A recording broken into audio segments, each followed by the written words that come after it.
As you guys know, I absolutely love pedal drive kayak fishing. And there's a new pedal drive coming to market, the Traverse Drive. And I got a hold of the owner and we walked through all the features of this new pedal drive system and how it relates to the new kayak fleet that he's coming out with, right? He's got the Outpost, the Terra, the Highlander. And so let's hop in. Let's talk about this new drive. Let's specifically talk about the new Traverse Drive. Let me bring that up on the screen here. There it is. So I love a pedal drive, and we both know that you have the gamut, right? Some are made out of cast aluminum, some are made out of plastic, and you got everything in between. Some are really heavy, some are really light. And so why did you bring a new pedal drive to market? Yeah, so and only partially, right? Because you have prop drives and you have fin drives. Sure. And I've done the fin drive before, but we all know where the fin drive came from. And honestly, like if it ain't broke, don't fix it. So like I don't want to make it again. Not saying I won't ever make it again, but I have no interest in making a fin drive again.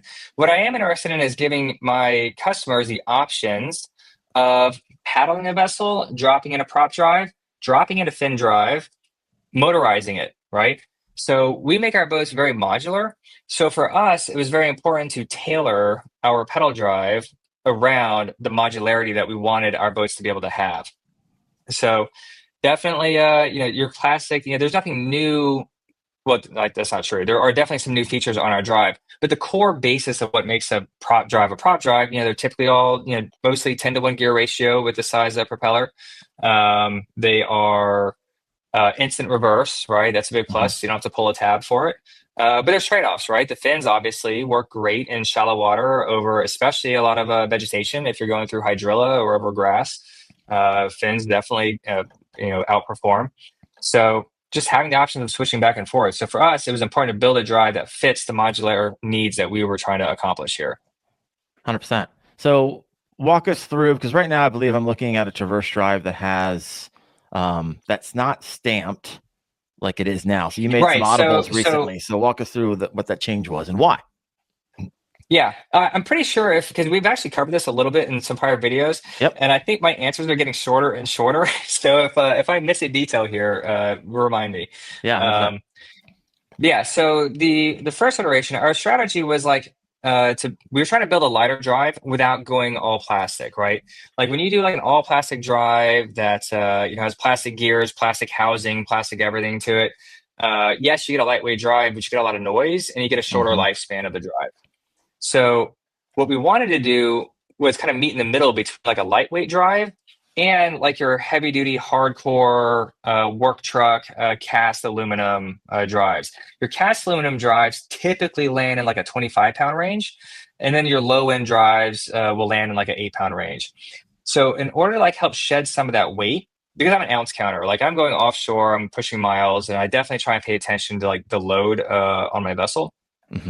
So we got our drive down to about 12.5 pounds. This particular version in the shots are around 12.5 pounds. This was using a very heavy-duty fiberglass reinforced nylon casing over top of an extruded aluminum shaft and a stamped aluminum blade on the bottom. Okay. So what we found when we do cycle testing, so we send all of our like mechanical objects and parts. They go through quite an extensive cycle testing round. So we had about 3 million impressions on the Traverse Drive. And what we found was in a very extreme situation, like pushing 7 miles per hour, which we've covered before, is not physically possible. You can't pedal one of these vessels at 7 miles per hour.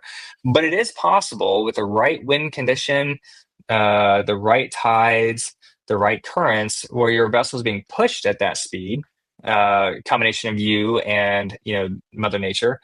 And if you have to make an instant reverse and hit the brakes like really fast, we were getting a slight micro expansion in that case.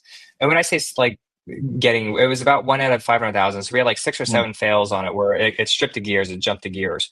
And for me, like I've been in some crazy dicey extreme situations, and it wasn't good enough. So we decided to make a last minute pivot and move away from the nylon. It was because of the nylon. Like no matter how much fiberglass you put in it, it was still having such a micro expansion.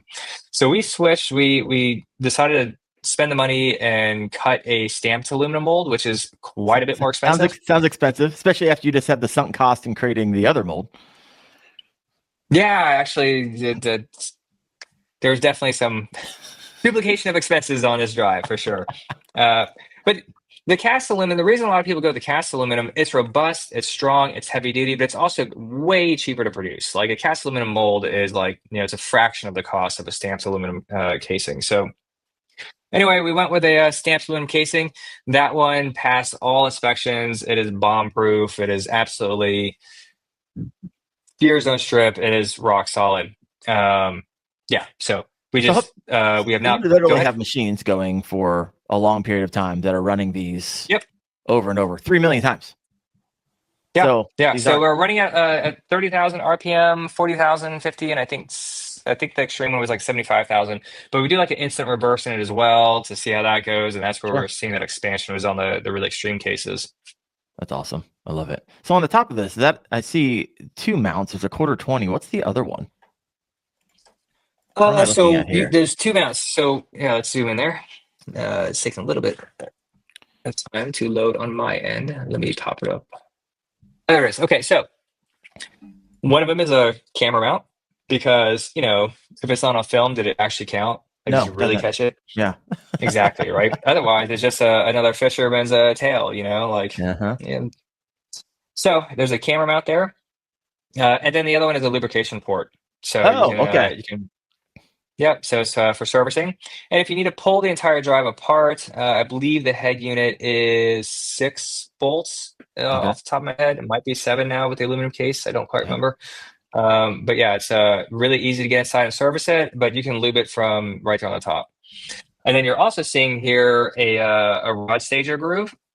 Simple design. I feel a little blessed that I'm the first one that thought of it in the in the manufacturing space here. I've never seen that before. Yeah. You're on a pedal drive, whether you're fin or prop. We all know what it's like when you're trying to go somewhere. You're on the move, but you want to put a rod down and answer a phone call or dig through a tackle box or something. And you got fish busting top water nearby. You want to be, have a rod at the ready for if there's a boil or something or some bait starts popping. Well, you can just drop it right here between your legs while you're pedaling and good to go. I like it. So I would imagine that on upper assembly, we just got to talk about that. Lower assembly, you essentially take out the Allen screw. You got a shear pin in there. I imagine you can take out the lower assembly. You can grease it that way. And tell me how, we didn't talk about this in any of the other videos. It just goes up and down, correct? So walk us through the workings.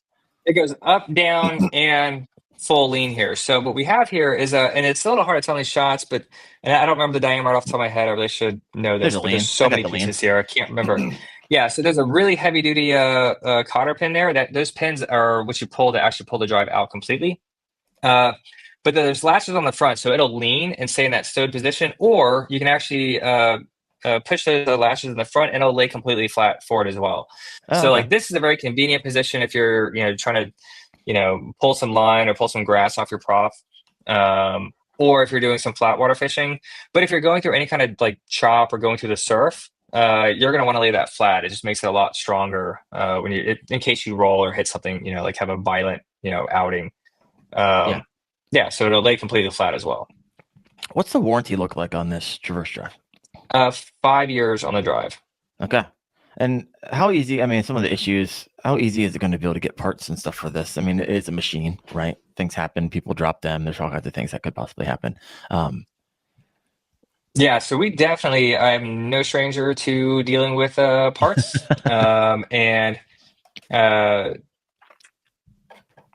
So the last 10 years, we learned the hard way early on, like the importance of you have to have, replacement parts for every little piece. We definitely, those of us who are familiar with the customer service that I had, at Vibe, we were definitely pretty good about parts replacement. We've actually partnered with a new 3PL. So we actually have every part available for replacement. So please don't bombard my customer service team if you need to replace the most obscure, smallest little thing, but it is all absolutely replaceable. We have it all. Our target delivery time is about 2 weeks on replacement parts. It's a different warehousing system from our consumer goods, which usually get delivered within a week. But we should be able to service most parts within like 2 to 3 weeks tops. We should be able to service any part that needs to be serviced on our boats. Okay. So this Traverse pedal drive, and with the new fleet of kayaks you have, the Outpost in 2 different lengths, the Terra in 1, the Air Trek in 3. Is that right? I get that right? Yep. Total 6. Yes.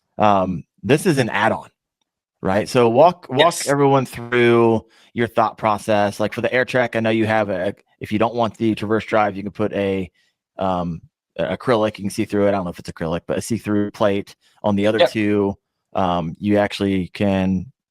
I'll let you explain it. It's your product, but nonetheless, you can make it so water doesn't come popping up through there. You got splash guards on the underside of some of these kayaks. So walk us through kind of your thought process there. Yeah, so I wanted to make sure everything was modular, so that if you're a river rat and you don't need drives because you're hitting shoals, every 500 yards, you don't need a drive at all. The boat works in that application, that space. If you want fin drives, there's a fin drive adapter. If you want the Traverse drive, if you're a motor person, everything is very modular. And we did our best to simplify the ordering process as much as possible, but certainly some additional explanation helps. Actually, if you go to the shop tab, if you go to shop and then Traverse Drive. There we go. Okay, so first of all the boats are sold without the drive. Now, if you add the Traverse Drive at the time of purchase, there's a $300 bundle per drive. So, for example, if you're doing the Highlander 140T with 2 drives, it'd be a $600 savings if you're buying 2 drives at the time you're buying the boat. The Highlander, by the way, if you haven't watched those videos, is the tandem drive. And so that's the inflatable tandem. We got a video on that too. You can go check out. Anyways, sorry, keep going. Yeah, no problem. So there's a couple of different kits. So the Traverse drive, the first listing right there, the one that's $11.99, that's the drive by itself. And that's all you need for the rigid boats. The boats all come already with the mounting collar, the mounting plug, the fatback rudder system, the Traverse steering handle, all of it's ready. So all you have to do is drop in the drive. Good to go. Oh, this is where it lays flat and you can kind of see the there you go. The workings of it. Yep. All right. I like it. What's this band around this over here? I've noticed that, and I didn't ask that question yet. You have this yellow band. Just a bump guard. Just a bump guard on the front. Yeah, helps take a little bit of that load if you have a pretty heavy hit. I like it. All right. So this is number 1. Let's go ahead and actually something that you can't see here, but you might be able to see it in some of the videos. Another thing we did with our Traverse drive, one of the problems with propeller drives is removing the drive, right? Like you have to line up the propeller to get it to hit right. Unless you have, there are a couple of brands that have solutions for it, but for the most part, most pedal drives out there don't have a clean options. You end up with like prop jam, and you have to like line it up correctly. And if you're rolling into the boat ramp or rolling into an oyster bar or something, like that's not always the fastest and easiest thing to do. So we actually have a prop lock on the side. There's a little latch that you turn, that then when you crank turn the cranks into the vertical position, it'll lock and key into place, and it locks the propeller perfectly vertical. It's like an indexer. Exactly. You can index your prop up and down. Yep, some have those, but you have as well. All right, good. I'm glad you do. Because it's a pain in the butt, and especially a pain in the butt if you have to start putting your hand down in 45-degree water where I fish here in Ohio and try to get that prop lined up, or sit there for a minute just kind of guessing when it's lined up and vertically so you can get it up out of the hole in the kayak. So, all right, I like it. Yep. We didn't talk about that. You're right. So that's the Traverse pedal drive. It's going to fit with all your rigid kayaks. But then you have your Traverse pedal drive kit for the Highlander, which is your inflatable version. So walk us through why that's so this one's going to cost a little bit more because this one comes with the rudder kit, the steering handle, and the mounting collar, which already comes on the rigid boats. Got it. And then the Highlander tandem add-on, this one's a little bit different because you can't run 2 rudders on the same kayak. So this one would be just the drive and the mounting collar to add on to the tandem package. Got it. So this is why these are all different prices. In case you're wondering, that is why. And folks, I think that is the Traverse drive. Anything else we're missing, Josh? Probably. Probably. It's also but it's late. pretty late. We're on 3 hours of video shoot time. So, but if you have any questions, throw those in the comment section below. And just to let you know, this Traverse Drive fits the Outpost, the Terra, the Air Trek that we just kind of all just briefly went over. And if you're interested in any of those videos, you're like, hey, I like the Traverse Drive. I'm interested in your rigid Outpost or your Terra. I'm interested in your inflatable Air Trek Highlander. I am just going to put them in a playlist, and you can check out that entire playlist right there. Thank you guys so much for watching. Thank you so much for watching. And please type in any comments, any questions that you have. If I don't know the answers to those, I'll reach out to Josh myself and get those answered in the comments. But Josh, thank you so much, brother. I know you're hopping on a plane tomorrow. Absolutely. To bounce around some of your other businesses, but we're grateful for you. Appreciate your time. Appreciate what you're bringing to the market. Look forward to getting my hands on one myself here in Working on it. 2026. We'll see what happens. Working I know there'll be someday that I'll get my hands on it, but thank you so much, Josh. You have a good one, brother.